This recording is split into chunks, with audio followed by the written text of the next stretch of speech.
Pour ceux et celles qui suivent régulièrement ma chaîne, vous le savez, au cours du dernier mois, j'étais à Anticosti. J'étais à l'extérieur à titre de guide photo pour des safaris photos qu'on menait à cet endroit, qui est vraiment un endroit magnifique. Malgré mon absence, il y a quand même eu beaucoup de questions que j'ai reçues au sujet de Luminar Neo et plus encore puisqu'on vient de passer à la version 1.2. Alors, qu'en est-il de certaines fonctionnalités? Qu'en est-il des fonctionnalités qui sont à venir?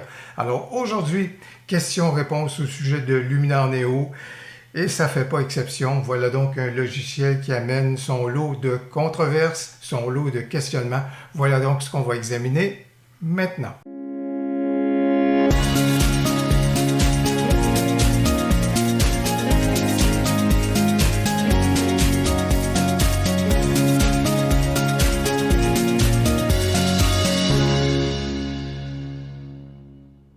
Pour mieux se situer dans tout cela, je pense que la meilleure chose, c'est de se ramener à la feuille de route que Skylum a partagée lorsque Luminar Neo a été mise en marché. Et ça, c'était au mois de février dernier. Alors, voici donc les éléments qui étaient prévus pour la version jusqu'à la version 1.1, la version 1.2 et la version 1.3. Et ce que je vous présente à l'écran, là, les italiques sont des éléments que j'ai ajoutés. Ce sont des éléments qui sont manquants et il y a une espèce de temporalité que j'estime. C'est moi qui l'estime, c'est pas Skylum, c'est moi qui l'estime au niveau de la livraison, donc des éléments de fonctionnalité.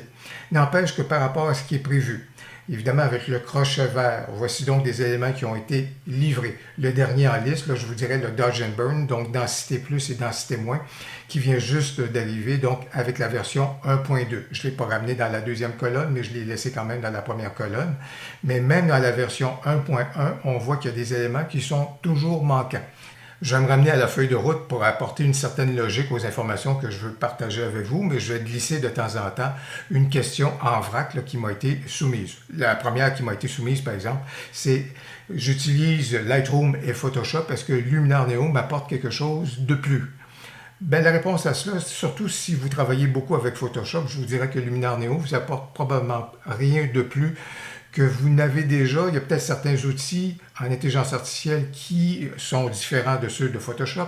Parfois, certains vont mieux opérer que Photoshop, mais c'est juste une question de temps parce que vous avez vu à quelle vitesse Adobe s'est bonifié au niveau de l'intelligence artificielle dans les outils qui ont été injectés et dans Lightroom et dans Photoshop, et dans certains cas dans Photoshop, ça opère beaucoup mieux que dans Luminar Neo. Ce que Luminar Neo vous apporte, contrairement à Photoshop, c'est une courbe d'apprentissage qui est très rapide. On apprivoise rapidement l'outil, alors que dans Photoshop, il faut vraiment se consacrer passablement d'énergie et de temps à comprendre l'outil et à maîtriser celui-ci. Alors, la courbe d'apprentissage dans Photoshop là, reste quelque chose qui est assez considérable comparativement à Luminar Neo. Alors voilà donc un choix qui est à faire, mais si vous utilisez déjà Lightroom, Photoshop et que vous êtes familier avec Photoshop et que vous êtes à l'aise avec Photoshop, je ne pense pas que Luminar Neo va vous apporter quelque chose en plus. Au niveau du support, et là je me ramène un tout petit peu plus à la feuille de route. Si on regarde ce qui est promis ou ce qui est attendu avec la version 1.2, du moins originalement, des améliorations au niveau de l'interface usagée pour le catalogue. Bien, on a vu que l'extension au niveau de la fusion HDR s'est greffée au catalogue, ça c'est une chose, mais il y a des fonctions dans le catalogue qui sont toujours manquantes. Et à mon avis, c'est pour ça que je l'ai mis comme étant incomplet au niveau des travaux. Entre autres, par exemple, la possibilité de se créer des copies virtuelles ou un doublon, si vous voulez, pour conserver notre fichier RAW tel qu'il est et puis travailler sur une copie. Malheureusement, ce n'est pas encore possible au niveau donc du catalogue. Alors, j'aimerais bien voir à un moment donné des copies virtuelles qu'on pourrait obtenir, tout comme c'est le cas, par exemple, dans On1 Photora, qui fait un excellent travail au niveau de sa bibliothèque. Alors, là-dessus, au niveau du catalogue, je pense qu'on est encore dans des travaux qui sont à venir. Il y a plusieurs choses au niveau des éléments qui sont manquants. Et là, au niveau de l'historique, par exemple, au niveau de la version 1.1, le tampon de duplication. Skylum nous dit que c'est sur sa feuille de route et je pense qu'on peut s'attendre à avoir quelque chose au niveau du tampon de duplication dès le début de l'automne. Il a été question du mois de septembre. Skylum dit de ne pas le citer à ce sujet-là, mais je pense que c'est tellement attendu qu'au mois de septembre, on pourrait avoir de bonnes nouvelles au niveau du tampon de duplication. CTRL-Z, annuler. Donnez-moi le CTRL-Z au plus vite, s'il vous plaît. Donnez-moi-le! Je le veux, alors j'ose espérer que dès le début septembre, on aura quelque chose à ce sujet-là. De même qu'au niveau des autres raccourcis clavier, c'est quelque chose vraiment qui est de base. Et malheureusement, ça ne fait pas vendre de licence, ça ne fait pas vendre de nouvelles copies, mais juste d'en arriver à avoir des outils qui sont les plus classiques au niveau d'un logiciel de retouche. Là. Ce serait bien qu'on puisse avoir donc ces éléments-là. Au sujet de quelque chose que vous attendez beaucoup et que j'attends beaucoup, il y a du support qui ne fonctionne pas toujours. Il y a certains fichiers RAW qui ne sont pas bien tenus en compte par le logiciel. Alors, par exemple, les fichiers RAW pour le Nikon Z9, par exemple, ça ne fonctionne pas très bien. Et j'en sais quelque chose également au niveau des fichiers CR3 de Canon. Et pourtant, ces fichiers RAW-là, ben, ils existent, ou ce format RAW-là existe depuis plusieurs années. Ce n'est pas une nouveauté, ce n'est pas quelque chose qui vient d'arriver. Et vous avez pu le voir, je l'ai démontré dans ma dernière vidéo, comment à ce moment-là, c'était pas bien tenu en ligne de compte par Luminar Neo actuellement. Donc, on ose espérer. Et la réponse de Skylum, c'est que oui, c'est sur notre feuille de route, c'est à venir, mais à quel moment donné, on ne le sait pas. Voilà pourquoi j'ai pris la liberté d'inscrire le tout de façon en italique au niveau de la version 1.3, ce qui veut donc dire que ça pourrait nous mener à l'automne à un moment donné. Parce que ma réflexion est qu'à partir de la date anniversaire de la sortie de Luminar Neo, c'est-à-dire en janvier ou en février prochain, on commencera à voir la version 2.0. Alors voilà pourquoi à ce moment-là, j'en suis encore à la version 1.3. Je vous dirais également la chose suivante. Bien sûr, on a eu la sortie de l'extension pour la fusion des photos HDR. Est-ce à dire qu'il va y avoir d'autres extensions? Absolument. Et ce sont des produits à ce moment-là que vous pourrez acheter ou ne pas acheter selon la fonctionnalité que ça va apporter et ce que ça peut apporter au niveau de votre retouche photo. Donc oui, il y a d'autres extensions qui sont à venir. Si on parle encore une fois de l'extension au niveau de la fusion HDR, ben là, Skylum, je vous dirais, les photographes en immobilier qui utilisent beaucoup le HDR, ben, se sont manifestés et là, Skylum a constaté qu'au niveau de l'outil, la façon qu'il travaille et qu'il opère, surtout pour des gens qui en font un usage très courant, il y a des choses qui sont à bonifier. Par exemple, au niveau Aurora HDR permettait davantage d'atténuer, si vous voulez, certains effets HDR. Malheureusement, comme c'est là, il n'y a rien qui vient avec le mode ou l'extension actuelle. Skylum est à regarder comment on est capable va être capable donc de bonifier la chose, particulièrement pour les gens en immobilier qui ne veulent pas avoir un rendu trop artistique, là. Quelque chose qui va rester dans le mode naturel. Donc à ce moment-là, ça a été entendu. Il y a également le fait qu'on a demandé à Skylum beaucoup plus de souplesse au niveau du répertoire de sortie de la résultante de la fusion. Pourquoi ne pas amener la résultante directement dans le répertoire duquel est puisé à ce moment-là les photos? On ne comprend pas nécessairement pourquoi ça s'en va à part, d'autant plus que l'endroit où ça va, si souvent vous faites comme moi, vos photos sont logées sur des disques durs externes et là, actuellement, le mode ou le répertoire de sortie, il est greffé sur l'ordinateur. Alors, si vous faites des backups de vos disques durs externes, ça ne vient pas chercher les photos qui sont logées ailleurs. Notamment, par exemple, dans le répertoire images où est-ce que actuellement le dossier il est. Bref, c'est quelque chose qui ne fonctionne pas pour les gens qui travaillent de la façon que je viens juste de l'écrire. Donc, on a demandé à Skylum un peu plus de souplesse au niveau du dossier de sortie et c'est quelque chose qu'ils vont considérer et ça va, à mon avis, certainement être bonifié. Un élément technique très important. Vous l'avez constaté, si vous avez fusionné vos images, la résultante, c'est un format TIFF. La question se pose, si on part de photos qui sont en mode RAW, pourquoi est-ce que la résultante n'est pas un format DNG qui s'apparente, donc au format RAW?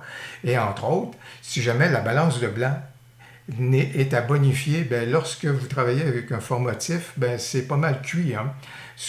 À partir de quoi vous êtes parti?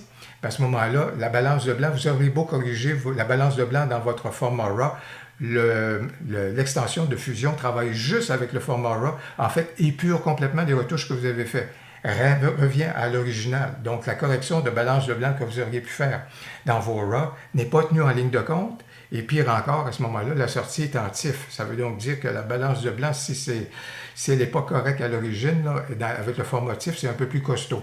Si on avait pu avoir un format de sortie DNG, Bien là, avec un DNG, on se ramène donc à l'équivalent du format RAW et au niveau de la balance bleu-blanc, ça se corrige. Je pense que vous comprenez ce à quoi je fais référence. Donc, on a posé la question à Skylum, pourquoi avoir favorisé le TIFF? Et là, les ingénieurs sont là en disant, ben, c'est quelque chose, ça permettait peut-être une plus meilleure performance au niveau de la production des fichiers, des trucs du genre.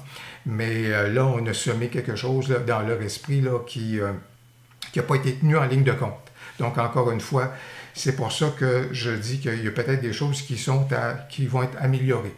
Vous avez pu le voir dans la vidéo que j'ai fait récemment avec l'exemple que j'ai fait pour la fusion HDR avec Aurora, pas Aurora, pardon, mais bien avec Luminar Neo, la production d'aberrations chromatiques qui se manifeste encore plus dans la version donc HDR. Et comme c'est là au niveau des aberrations chromatiques, dans Luminar AI, on avait des outils pour corriger les aberrations chromatiques. Dans Luminar Neo, on n'a absolument rien. Et originalement, Skylum disait non, on ne prévoit rien, mais là, la réponse qu'on a devant le fait que, hey, on a besoin d'avoir quelque chose, ben, ça a été introduit dans la feuille de route, mais sans date nécessairement à ce moment-là au niveau de du déploiement de cet outil-là. Je vous dirais, je le dis souvent,